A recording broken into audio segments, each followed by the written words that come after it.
Hello, hello, hello. Welcome to Bipolar Living with Michael Armstrong, part 16. Last time I mentioned I met this man named Rube. There was a problem as we started our relationship. His housemate, a very sophisticated, intelligent older man, film director, producer, very glamorous and charming. My coming into his world and Rube's world meant that all his jealousy buttons were pushed all of a sudden. Unknown to Rube, he claimed, Tony, his name was quite in love with Rube, and I was a complete threat. So it led to me being banned from coming around to visit Rube. So Rube moved out, solved the problem for the time being, and we got on with our relationship. I try to remember what to say here. I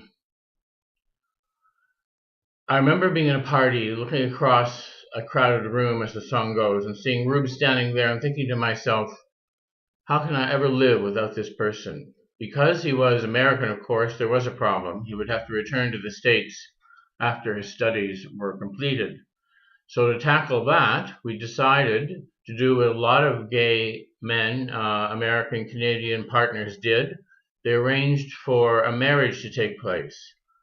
And with myself and Rube, a friend of his, a fellow student, American woman, consented to becoming my wife, going through the form of marriage so that she could sponsor me, ultimately, to live in the States with Rube.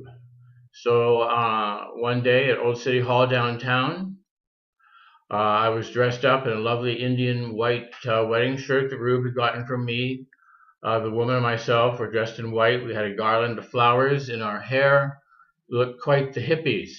And wouldn't you know, the major newspaper in Toronto at the time was doing a feature on weddings at Old City Hall. They wanted to include us, of course, quite badly in that feature.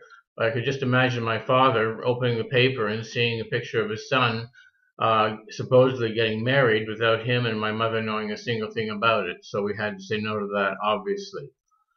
So we got the wedding out of the way, and then we decided to try and work towards all that was required for me to move down to the States. I ordered some law books so that I could study to pass the bar exam in California. It was not looking promising because the American government let me know that America did not need another lawyer, that's for sure.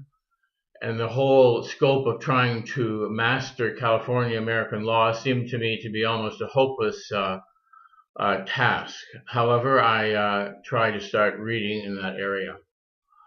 And then something happened that was quite extraordinary. Tony came back on the scene, making an offer to Rube that Rube was unable to refuse. And we entered into quite the drama. And I would tell you more about that next time.